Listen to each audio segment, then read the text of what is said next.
Fala pessoal, sejam muito bem-vindos a mais uma viagem do canal Arquinautas, aquele canal bacana que fala com vocês tudo sobre arquitetura, construção, urbanismo e design. E por falar em design, hoje eu tenho aqui dois pesos pesados dessa nossa área maravilhosa da arquitetura, da construção, do mobiliário também. Então hoje eu tenho aqui o empresário moveleiro Antônio Nicola e arquiteta e design Simone Vilela. Um grande prazer estar com vocês aqui hoje. Nós vamos falar aqui do dia a dia do trabalho de vocês, das criações, de marcenaria, de arquitetura e de design. Então, a Simone, né, formada na UFES, ela é especialista em retail design, falei certo, isso. Simone, e VM pelo IED de São Paulo. Ela vai explicar isso tudinho pra gente, tá bom? Fica tranquilo. E o Nicola, que é um empresário capixaba do setor de madeira e móveis, né, proprietário da Nicola Marcenaria e Design. Hoje ele integra atualmente o Conselho Fiscal da Federação das Indústrias Capixabas, a FINDES, e a presidência da Câmara Setorial da Indústria Moveleira, e um dos idealizadores do Espírito Madeira, que também nós vamos conversar bastante sobre isso aqui hoje. A arquiteta e design Simone Vilela vai falar aqui pra gente tudo sobre essa questão da arquitetura e do design. Como que você foi levada para essa área do design, Simone, a partir do que você trouxe da arquitetura? Mas isso começou muito antes lá. Conta pra gente qual que foi a inspiração, por que você se tornou arquiteto, o que te atraiu nessa profissão? Então, a história, né, para eu ter entrado para a área da arquitetura, né, veio muito mais da veia artística que pulsava em mim. Né? Eu já sempre gostei de canto, dança, pintar, desenhar. Uma criança arteira, né? Eu era uma criança... eu era quietinha, mas eu era arteira. Enfim, só que teve um momento, né, da vida, eu sou filha de comerciantes, né? Muito orgulho. E o que aconteceu? Eu fui estudar arquitetura. Né? Eu não tenho nenhum arquiteto na família, mas como a veia artística pulsava em mim, fui para a faculdade de arquitetura. Só que surge aquele momento na vida, né, que é interessante, a gente quer vender alguma coisa. E a gente na faculdade não é ensinado a vender nada. De forma nenhuma, a gente é ensinado a ser artista, né? Arquiteto é um artista. A gente é ensinado a ser artista. Então, muito bem. Como que aconteceu isso? Eu vendo lá nessa questão familiar, do comércio, né, eu via que faltava realmente a gente se vender. Então, sempre teve essa coisa, criar algum infoproduto, criar um produto. Só que eu sempre gostei dessa parte intuitiva, né, de tornar algo que é da arte em algo utilitário.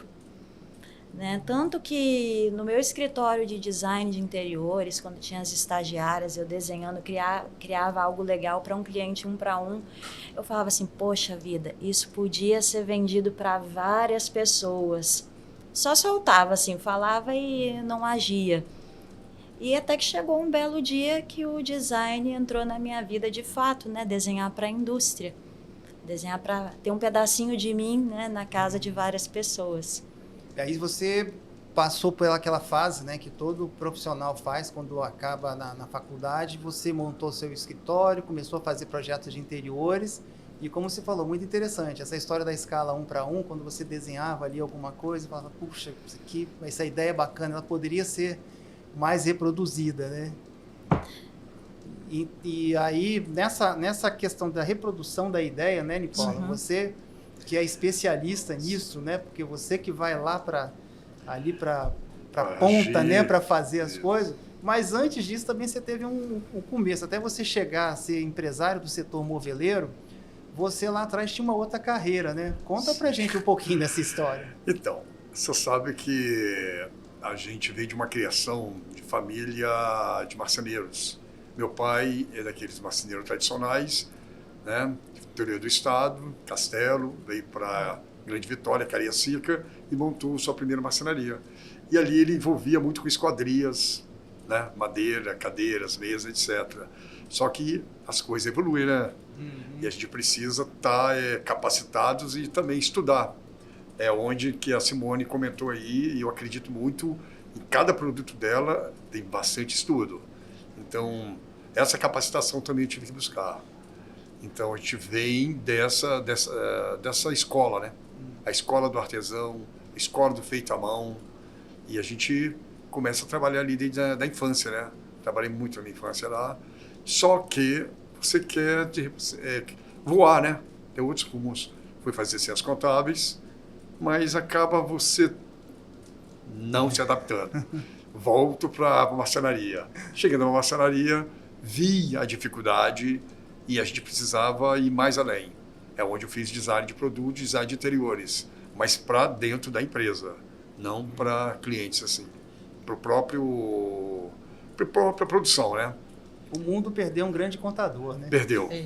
Perdeu porque ia me envolver muito. Eu entro de cabeça e faço melhor. Eu tenho certeza disso, conheço o teu trabalho, a gente já teve a oportunidade de fazer alguns eventos juntos, e você tem essa questão da qualidade mesmo, né? Da busca, né? Do produto diferenciado. Então, a Nicola Marcenaria, ele trabalha muito com esse produto que é mais top, né? do mercado, né? A gente envolve muito essa questão do material, né? O cliente paga o melhor e você tem que entregar, você tem que ir mais do que a expectativa dele. Você tem que entregar realização, som, segurança, beleza, qualidade, etc. O cliente é bem exigente, né, Simone? Por isso que às vezes você quando cria um produto, né, assim, você obviamente assim parte de toda uma pesquisa, né? Mas até para você chegar nessa questão do design, você pesquisou um pouco mais, né? Você foi buscar mais alguns ensinamentos, né? Conta pra gente também esse seu começo, como é que foi essa virada de chave, né? Que você estava conversando, você tem 13 anos de formada, né? Isso. E isso daí surgiu nos últimos anos, né, praticamente. Então, né, como eu falei, no meu escritório de design de interiores, né, surgia aquela ideia, né? Poxa, isso podia ser criado em larga escala, né? E não tá apenas na casa de um único cliente. Então, eu tive essa virada de chave, né? Quando eu falava por alto, assim, no escritório, ao criar para o cliente 1 para 1 peças de mobiliário, poxa, isso podia estar na casa de várias pessoas, né? E tanto que eu cheguei em uma época, depois de eu ter feito uma Eurotrip, eu fiquei encantada com a Itália, até hoje A Itália é encantadora, né? Encantadora. A terra do design, da criação. Isso. Eu cheguei a fazer uma aplicação numa faculdade para fazer um mestrado lá em design. Olha só. Enfim, só que em última instância, né, eu resolvi cancelar de ir para lá, porque a minha cabeça pensava... Eu sempre pensei em voltar para o Brasil, né? Se eu fosse, eu voltaria para o Brasil. Só que eu teria que praticamente abrir mão da minha carreira aqui por aqui no Brasil, por esse tempo, em 2 anos, e talvez eu me especializando lá, eu nem voltaria. Enfim, me deu esse repente de não ir. E, por fim, não teve jeito. O design deu um jeito de me encontrar aqui no Brasil, né? Chegou para mim um anúncio, né, de uma imersão e concurso de design lá no Rio Grande do Sul, né, onde eu participei, saí de lá premiada, né, junto com a turma do Design Tank. Premiada. Então foi muito legal. Então isso aí foi a virada da chave. Eu me encantei e falei, não, eu vou seguir, vou ter esse braço no meu escritório, importante do design de produto também, porque, né, como eu falei, eu tenho essa raiz do comércio. Então eu percebo que um bom design é um bom negócio, né? Por que não ter um produto na casa de várias pessoas e isso poder ser vendido, ajudar pessoas, né? E você também monetizar? Sim. Então foi algo que me encantou, né? De fato. Então essa foi a virada da chave.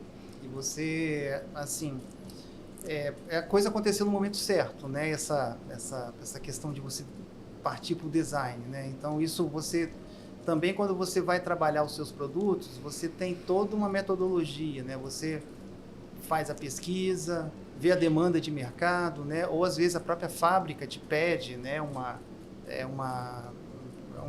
tipo, né, de um produto, né? E aí você tem que ir para o papel, né? A gente estava conversando que você ali desenha, né? Tem gente que faz no computador, né, inicialmente, mas essa relação do arquiteto, né, com grafite, ali o papel, você começa por ali, né? É o processo criativo. É o processo criativo, né? Isso dá Isso um aí. DNA melhor para o produto, né? O processo criativo, né? Eu falo que o design ele também não pode fugir da ponta da minha lapiseira. Isso aí. Embora eu faça uma pesquisa, né, antes, né, como a gente tinha conversado, antes eu faço essa pesquisa de demanda de mercado, né, o que o mercado precisa, o que as pessoas querem, tendência de mercado, que a gente também não pode se antecipar muito e lançar essa tendência antes do tempo, senão ela pode não ser vendida. Você está muito além do seu tempo, aí é vanguarda demais. Né? E a gente tem que, né, abandonar um pouquinho o nosso ego e entender o que as pessoas precisam. Aí a veia da comerciante lá atrás. Eu acho que é o design inclusivo, né? Acho que todos merecem um design, né? E é para todos, né? Aí é aquela questão do custo, material, até mesmo a oportunidade de eu ter um design, né? Aí ajuda muito isso. De uma peça quase exclusiva, né? É uma oportunidade do design, né? Que o Nicola, que como parte, né, da indústria, a marcenaria dele, ele vai entender perfeitamente o que eu vou falar. Muitas vezes a gente está lá conversando com a indústria, eu que estou lá do lado deles, né? Você já vê que o cara ele já acorda com conta para pagar, então ele precisa vender, ele já está ali com a conta de gás, né, para soldar o aço ali de R$2.000 por dia. Então você pensa, ele precisa vender, ele precisa de uma peça que vá performar bem. Isso é muito importante, né? Isso mostra a conexão, né? A gente tudo se conecta, né, Leomar? É o profissionalismo também, né? Porque você vai e fazer a gente uma enxergar peça, isso, igual ela comentou, aquele artesão, aquele trabalhador, ele vai fazer com prazer, mas aquilo ali também tem que ser muito bem monetizado, porque é ali que ele vai sustentar a família. Porque o trabalho do artesão, ele é fundamental, né? Lógico. É né? fundamental. A peça do desenho. Então ele tem que estar bem. Ele tem que estar bem tranquilo, os boletos pagos lá na gaveta, tudo certinho, porque senão essa peça, né, ela tem uma responsabilidade grande, né, de impactar o mercado. Então, né? eu tive oportunidade, a Simone nos cedeu a honra, ela levou 2 peças para o Espírito Madeira, o evento que vamos fazer no segundo ano, lá, o terceiro ano. Que legal. Foi lindo demais, eu agradeço aqui, né, pessoalmente. Foi incrível. Foi incrível, ela foi, prestigiou. Foi maravilhoso. Sobra tempo para você também desenvolver alguma peça, Nicola? Porque você tem uma demanda forte na marcenaria, né? Então é aquele negócio, né? É assim, difícil. Sobra no sentido de parceiros. Vamos lá, a Simone tem uma peça que precisa ser produzida. Então a gente tem que fazer uma frente de trabalho bem feito com o processo. Ela vai depender de mim, de repente a peça dela tem aço, de repente tem mármore, uma pedra. Então, tem que usar outros profissionais também. Eu acho que isso que é o bacana da cadeia, né? A gente faz conexão, a madeira faz conexão com tudo. E é muito importante, assim, eu estava conversando com a Simone, a gente desenvolver o polo capixaba de design, né? Então, a gente tem um polo moveleiro muito forte, né? Então, e aí a gente incentivar mais, né? O que a gente está fazendo lá na federação, tá? Ótimo, vamos falar. A gente precisa falar disso. A gente está no Espírito Madeira, a gente levou um desafio de como precificar mobiliários personalizados. Isso para estudantes da rede SESI Senai. Foi maravilhoso. E depois disso, a gente está querendo agora criar o primeiro núcleo de design da FINDES, da federação, onde envolve o Senai e o SESI. É essa novidade que eu tenho para falar para vocês. É uma coisa... Opa, olha aqui, novidade tá nascendo, aqui. Está nascendo, vamos torcer muito para ir em frente. E já teve aqui, já teve concurso aqui do Senai, de design. Tem muitos colegas que participaram, Isabela Castelo, nós temos a Luciene, eu não estou lembrado do sobrenome dela. Barreto. Luciene Barreto. Tem algumas mesmo. Aqui nós temos um berço muito bacana. Nós temos um berço bacana de design. Prova disso, nós temos aí, do meu lado aqui, Simone. Aí, ó, a Simone aí, que foi Simone. até... Não, tem a Nayara que estudou comigo. Maiara é minha colega. Maravilhosa. Então, a gente tem que trabalhar isso, não precisar sair daqui para São Paulo. A gente podia criar um berço muito forte, não que não precisaria, mas a gente tem condições de criar uma escola aqui, algo desenvolver nesse sentido. O trabalho lá lá do que você faz na FINDES, na Câmara Moveleira, né, setorial também, é muito importante. Então, a gente entra também em eventos pequenos como esse, como a entrevista que a gente conversa, que vão botar na internet para rodar. E aí, quem sabe o público capixaba também tem que comprar isso, né, como o design, né, aqui do estado também, que isso também é bem importante a gente desenvolver de dentro para fora também. Muito importante. Para que a gente consiga evoluir mais nisso e aí a Simone conseguir mais mercado ainda. A gente fica torcendo aqui pela amiga, aqui pela Simone. Né? E esse movimento depende de mim, depende da Simone, depende de você, depende de todos nós, capixabas. Inclusive, a Feira Espírito Madeira, né, ela está indo para a 3ª edição, né? Brilhantemente, a gente, né, eu e Eliomar, a gente teve a honra de participar. Muito honrado mesmo. Muito e bacana. O que eu estava até conversando com o Eliomar antes, né? O Espírito Santo, ele precisa cada vez mais, né? Como a gente tem esse polo, né, industrial também aqui, precisa muito da cultura do design. Sim. Precisa, né, começar por nós, de trazermos, né, essa cultura para essa indústria, né, que tem um potencial de ir mais longe, né, poder desenvolver realmente imobiliários, né, que vão competir com o Rio Grande do Sul, com até a própria Itália, né? Por que não? Por que não? Isso. Não vejo. Não tem, não vejo até problema. porque grande parte da população capixaba descende da Itália, né? Então, sim, a gente vai estar em casa. Sim, está em casa. Eu acho que é o seguinte, nós temos que se apropriar, Eliomar. A gente tem que falar, nós somos bons, nós sabemos fazer, vamos fazer. Então, enquanto a gente vê aquela questão, será que eu consigo? Será que... Por que São Paulo? Por que Rio Grande do Sul, Curitiba e outras grandes metrópoles?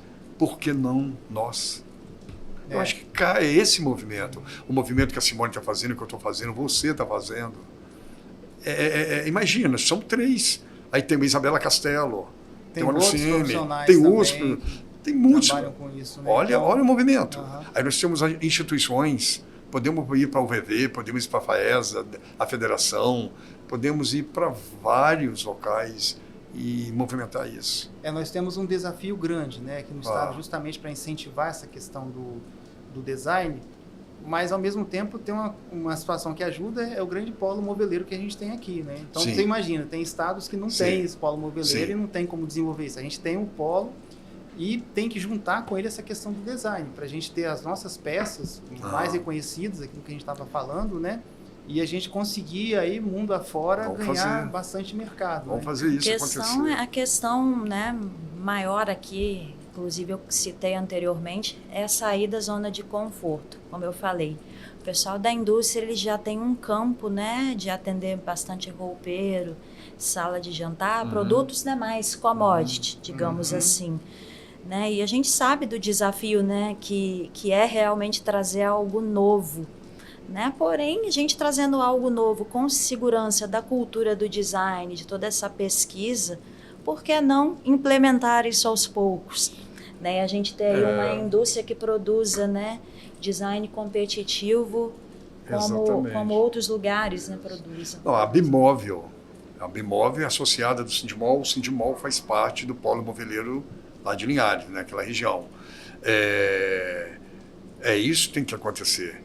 A Bimóvel, ela faz essas capacitações, dá essas orientações. Então, cabe a nós, como sindicatos, como indústria Federação, de setor, né? a gente buscar isso. Mas o empresário tem que absorver isso, Eliomar. É o que você falou. Ele vai fazer o importante para ele, para pagar as contas e tudo mais. Aí você tem que mostrar para ele que o design também tem isso. Acontece isso. Agora, faz um design bonito, bem trabalhado, estudado, capacitado, enfim. Apresenta para o mercado, parte para um concurso, vai para Milão. Imagine eu fazendo peças premiadíssimas da Simone. Não, então. A Simone, inclusive, ela vai para Design Week, né, de 2025, né, Simone? Fala aí pra gente.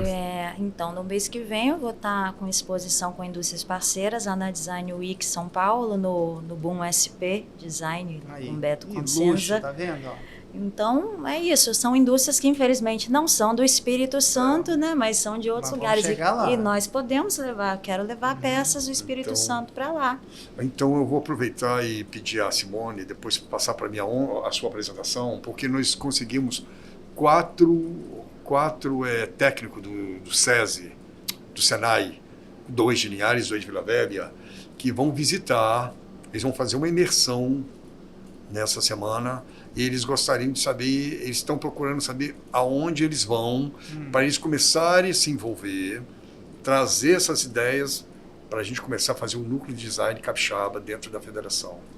Então, ela passando para mim aonde ela vai estar, eu já indico para esses profissionais procurar o stand dela, aonde ela está, ela vai conversar com a Simone vai falar do produto, é a capixaba, ela vai dar a maior força para a gente, isso vai acontecer. Isso então, é importante. Eles vão no dia 13, 11 a 13. Maravilha, então é só combinar 11 que a gente é está lá no Círculo de Italiano. É uma conexão importantíssima.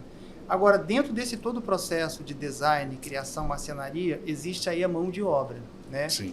Que se marcenaria está igual construção civil, que a gente está tendo ali, digamos assim, uma falta muito grande de mão de obra. Como é que está a marcenaria? Depois eu vou chegar na sua, que é mais especializada ainda, né? Tá. Não é só a marcenaria, né? A indústria em geral. Em geral. Indústria em geral, até prestador de serviço, etc. O que eu penso, eu estou falando do que eu penso, e eu acho que os meus colaboradores, funcionários, empregados, vamos dizer assim, a média lá é 40 anos, 45 anos. O que eu faço para manter eles? Não está tendo renovação, né? Não está tendo renovação. Infelizmente, aí o que eu posso fazer? Fica comigo, vou te dar benefício, vou te dar oportunidade, planos de carreira, para eu tentar, no máximo, manter. O que eu consegui para o meu escritório foi um rapaz de 22 anos, muito bom, mas eu pedi ele para estudar logística primeiro. Por quê? Ele, para entender toda a produção, para entender essa questão do processo, essa questão de orçamento, essa questão de atendimento, fazer todo esse trabalho para ele se situar e falar, eu gosto do que estou fazendo, entendeu? Aí tecnologia envolvida, aí isso é um atrativo, mas você tem que dar oportunidade. Você está sendo bem inteligente. Eu acho que tem que dar oportunidade. Faz esse processo, porque ele vai entender. Ele vai para o pátio fabril ver o marceneiro produzindo, ele compra o material, claro que você orientando, né? Mas vai chegar uma hora que eu vou formar ali um gerente de produção. Um rapaz de 22, 23 anos. Que é muito difícil, né? É difícil. É bem complicado. É complicado. Agora, se me pergunta como é que ele chegou até lá, porque o pai é marceneiro. E trabalha com marceneiro. Porque a dificuldade é essa, né? O filho do marceneiro não quer mais ser marceneiro. Exatamente. Não quer ficar sujo, não quer ficar poeirado, acha que não vai sustentar a família. É mais ou menos isso. E aí os pais, ele está vendo que o pai sustenta a família. Aí eu vou falar uma coisa que acontece, né, na região sul do Brasil, né? A gente tem, só no Rio Grande do Sul são mais de 1.000 indústrias. É impressionante. Então só lá, fora do outra parte do Brasil, né? Então, enfim, o que acontece? Muitas vezes os próprios filhos, né, eles tomam conta da empresa familiar, né? Entendi. Mas por quê? O que acontece? Existe ali dentro já, né, já tem mais tempo a cultura do design. O que faz, né, ter esse amor por propagar, entender o que você está produzindo, entendendo para onde que vai, o quanto que isso vai impactar, né, a vida de outras pessoas, do mercado. Então, de repente, investir, né, ter essa iniciativa de investir mais na cultura do design é o que vai alavancar muito mais as nossas indústrias aqui. Eu vou fazer uma pergunta para você, Leomar, já que a gente está falando, como é que você consegue, como é que você vê os novos arquitetos que estão entrando no mercado? Boa.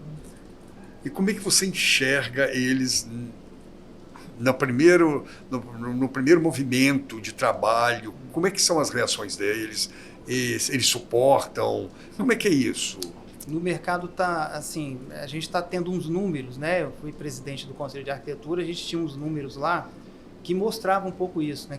Quantos que formavam e requeriam o diploma, o registro, e ao mesmo tempo quantos que mandavam, que pediam para suspender o registro. Então os números eram assustadores. Nossa. Muitos profissionais desistindo da carreira inicialmente. Por quê? Então os primeiros desafios, que é lidar com o cliente, talvez vieram com muitos sonhos da faculdade, né? Expectativas. Exato, expectativas. Vou fazer grandes projetos, vou fazer grandes coisas, mas é uma questão da geração. Isso acontece, eu acho que tem acontecido em todas as profissões. Então, às vezes, há uma expectativa muito grande, existe um mercado real, e a nossa geração aprendeu a lidar com isso. A gente viu as dificuldades. Eu mesmo formei no ano de 92 para 93. Era um ano que estava uma crise no país, assim, que você não tinha tamanho. Era coisa assim, que o normal era você abandonar e trabalhar com outra coisa. Mas não. Aí a minha geração, a gente enfrentou isso e tiramos de letra, porque a gente queria, a profissão, queríamos ser arquiteto. Mas hoje, respondendo a tua pergunta, tem um número razoável, percentual de profissionais que, num primeiro momento, se decepcionam com a profissão. Eu estava até lembrando aqui das pessoas, da época que as pessoas que... Eu estava até lembrando aqui da época das pessoas que estudaram comigo, né? Quantos que estão no mercado hoje que eu tenho visto, de fato eu conto nos dedos. Às vezes a pessoa foi fazer um concurso, foi para fazer outra coisa, e olha que naquela época ainda, assim, você tem 13 anos de formado. Sim. Então eu falei, tem 31 para 32 anos, então já era uma geração que você saía para ser arquiteto, você vai ser arquiteto, a menos que passasse no concurso, né? Alguma coisa assim para uma outra atividade. Mas, assim, esse é reflexo da geração agora mesmo, de 4 anos para cá. Existe um número muito grande exatamente dessas dificuldades que a gente tem no dia a dia, que são normais, que você tem lá na sua marcenaria, que você tem lá no design, e você já sabe que é isso. Aí você manobra, né? Você pensa numa outra solução, né? Para isso, mas para essa geração tem sido meio fatal. Sabe o que eu acho interessante? A pessoa vê você, vê a Simone, até me vê como exemplos de persistência, bacana, de constância. E isso é positivo. Você não tem ideia quantas pessoas te vê e fica imaginando e ter orgulho de falar com você. Da mesma coisa, falar com a Simone. Gente, como é que ela conseguiu? Por quê? Quer dizer, persistência, estudo, capacitação, não desanimar. Então, isso faz com que a gente dê exemplo para esse pessoal, entendeu? Isso é importante. A força mental é muito importante, né? É complicado, mas é muito importante isso. Eu estava conversando com você uma vez, você estava falando da entrega de um serviço de marcenaria num apartamento, o processo que né? De você fazer a entrega, aí faltou um negocinho lá, o cliente foi abrir a gaveta e a gaveta se agarrou um pouquinho e tal, aí você fica ali agarrado com o cliente ali quase que um mês que ele fica testando os móveis, né? E o arquiteto junto. E o arquiteto junto. Não, e deixa eu outra coisa também. Para você, que a gente que é empreendedor, você também a gente consegue ter uma inteligência emocional. E para o funcionário? Porque ele pode, você é o exemplo, né? Você é o líder, você é o exemplo. Mas tem hora que você fala, gente, esse funcionário vai ter que aguentar esse momento aí de crítica aí, porque se ele revidar, vai ficar uma situação... Nossa, isso é difícil. O cara tá lá sozinho com o cliente, o cliente está ali falando alguma coisa, você tem que instruir ele muito bem para não responda. Ele está montando, né? O seu funcionário montando, né? O ambiente na casa do cliente. Vai fazendo uma poeirinha lá e tal. E às vezes tem aquele cliente que ele fica ali em cima. Né? E ele vê o móvel sendo montado. É diferente de você chegar e ver o móvel pronto. Né? Sim, Se possível você montar o apartamento sem ele estar junto, maravilha. É ótimo. Maravilha, mas quando você tem que ter... Você pega um cliente que pode acompanhar a obra, aí você pergunta assim, você vai conseguir acompanhar a obra? Posso, eu tenho horário livre, aí você já fica preocupado. Com acompanhamento. Com acompanhamento ou sem? Porque tem uma hora que não está pronto o móvel. E a obra E às vezes não tá a ansiedade, pronta, né? aí a ansiedade Aí a faz... pessoa pergunta assim, já acabou? Bom, Tá pronto? Não, falta essa história, não terminou aqui não terminei ainda não, tá? Peraí. O que é legal é a surpresa, né, Simone? Quando a pessoa chega e vê o móvel pronto, né, que você faz ali a peça, né, aí você tira lá o tecido assim, tá aqui, né? Porque a pessoa vendo você fazer, chega no final, talvez não fica tão emocionante, né? Eu acho que um assunto muito, muito interessante que a gente podia tocar aqui, olha o seu tempo aí, tá, por favor. Os arquitetos e marceneiros, né? A relação. É uma relação. É uma relação meio litigiosa, quase. É amor e ódio. A gente tem... Gente, é impressionante. Por que eu estou falando isso? A gente tem que achar um meio, Leomar, dessa parceria ser leve. Né? Saber levar as coisas, algumas ponderações, saber conversar, saber analisar bem. Eu falo isso porque um arquiteto que sabe a dificuldade de uma marcenaria ser montada, ele vai olhar com o marceneiro com outro olhar, entendeu? Aí a sabedoria, né? Assim, porque, em regra, né, Simone, a gente aprende muito pouco de marcenaria na faculdade ou quase nada. A gente tem uma matériazinha de interiores, praticamente nada. Aonde a gente vai aprender é quando você começa a estagiar no escritório de interiores, que você tem a oportunidade de ir na marcenaria. Esse contato com a marcenaria é fundamental, porque tem muitos profissionais, né, muitos que fazem lá o desenho da marcenaria ali e tal, e às vezes acontece que não sabe nem como vai parar de pé a mesa, né? E aí, ou seja, se você tem esse contato com o marceneiro, a humildade mesmo de chegar lá, conversar com ele, perguntar, puxa, como é que eu faço esse encaixe? Né? Eu posso usar essa madeira aqui mesmo, ali e tal? Então, esse papo reto com o marceneiro, esses profissionais, eles voam, né? Eles vão bem mais longe. Mas se você ficar naquela do escritório de desenhar e manda lá o desenho para o marceneiro fazer, vai dar confusão. Você é a prima dona que só desenha no escritório e não funciona. Tá vendo aí, ó? Não, sabe o que eu acho bacana? Se não respirou o pozinho lá da marcenaria, não dá certo. Sabe o que eu acho bacana? Você sabia que tem arquitetos que ele é voltado especialmente para coordenar obras de marcenarias? Sim, isso é dentro da casa do cliente?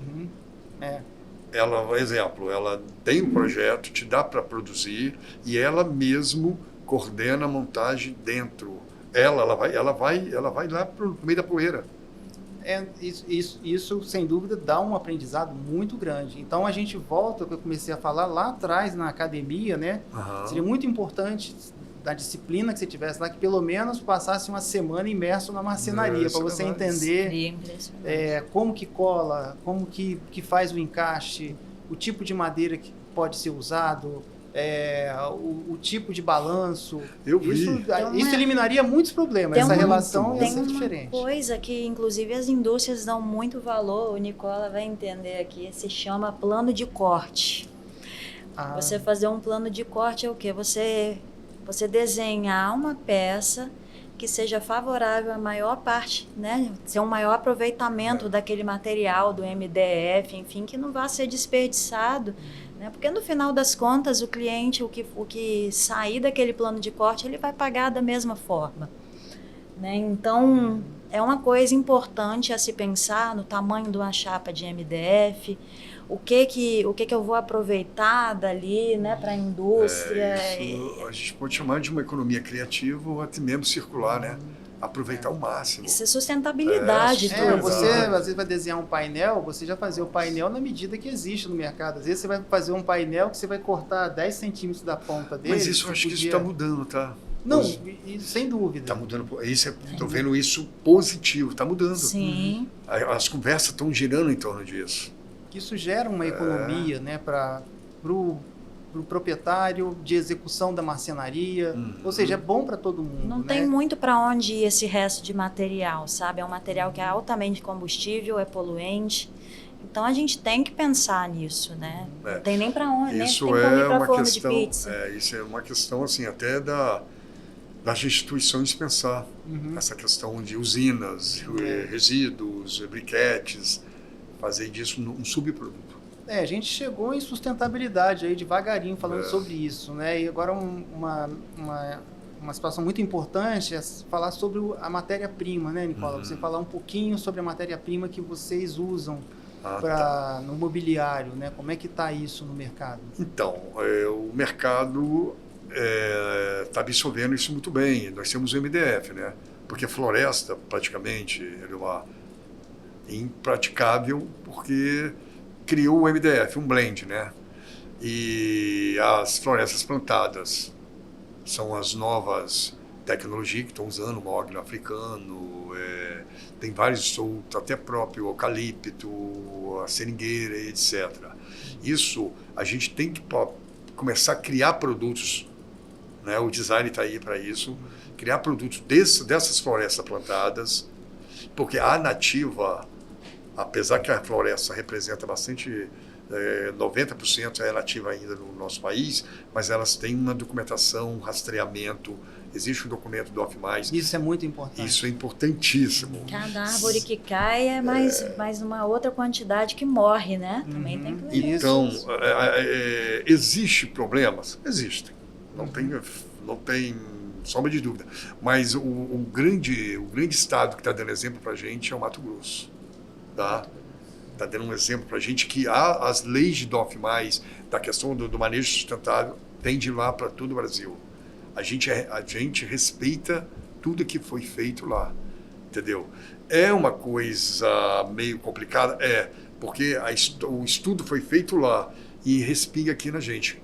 Mas a gente tem que fazer o nosso dever de casa, as pessoas têm que entender que existe responsabilidade em cada árvore cortada, principalmente a floresta nativa.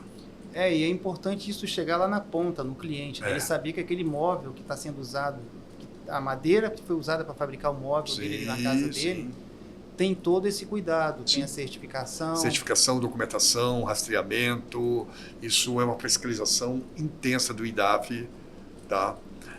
Eles estão fazendo o papel deles e a gente está aprendendo muito com isso. Isso... A gente é obrigado a aprender. E está certíssimo. Não, isso engrandece demais, né? Toda a cadeia produtiva. Toda a cadeia produtiva. E isso faz a gente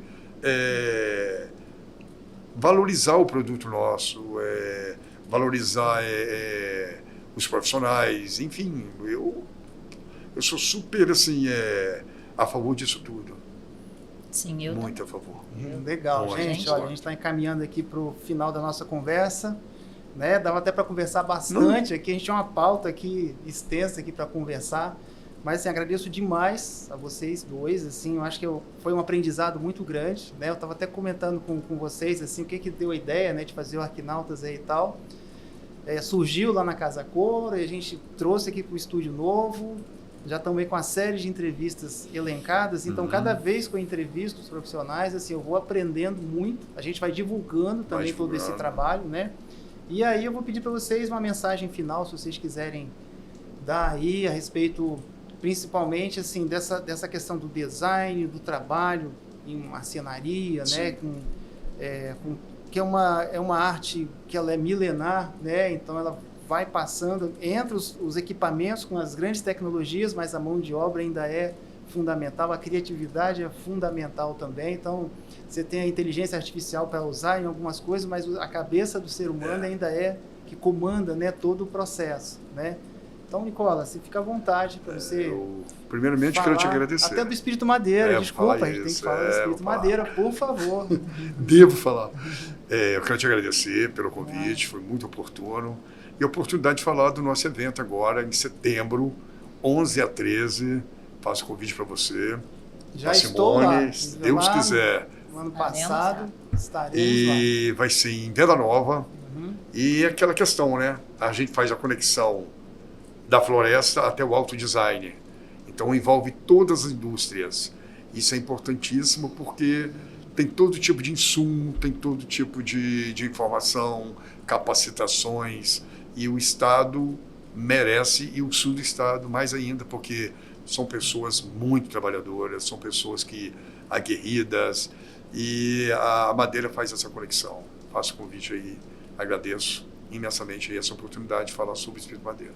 Estarei lá, e o Espírito Madeira, para quem não conhece, gente, é surpreendente todo o trabalho que é feito, a exposição da madeira é levada ao máximo, né? Você tem desde construção de moradias, peças artesanais, móveis. Sem contar as palestras. As feras estão lá. As feras estão lá. E sem contar, como você falou, as palestras. Né? Tive a oportunidade de, pelas Beias, fazer uma palestra lá. Eu te convido novamente, você vai dar outra palestra. Tá lá, Simone também, levar as peças dela.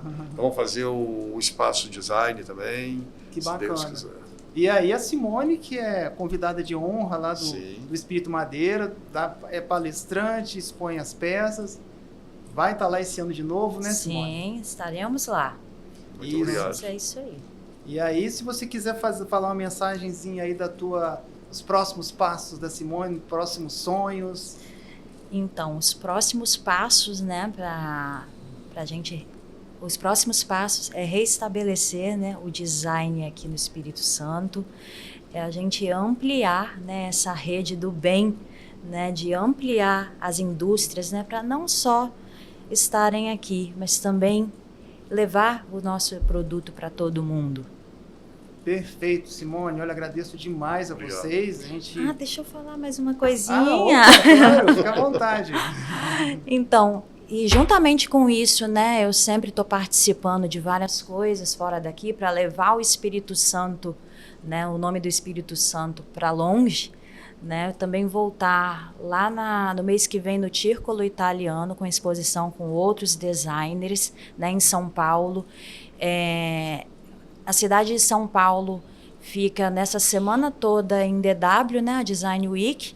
Então eu convido vocês para estarem lá no Círculo Italiano, que fica no centro da cidade, no evento no evento Boom SP Design, né? E vai ser um prazer ter você lá.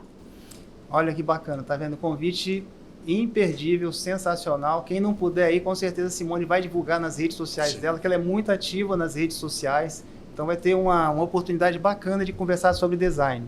Eu agradeço a vocês pela audiência. Siga o Arquinautas, clica lá, curta, comente e indique para os amigos. No mais, muito obrigado e até o próximo episódio.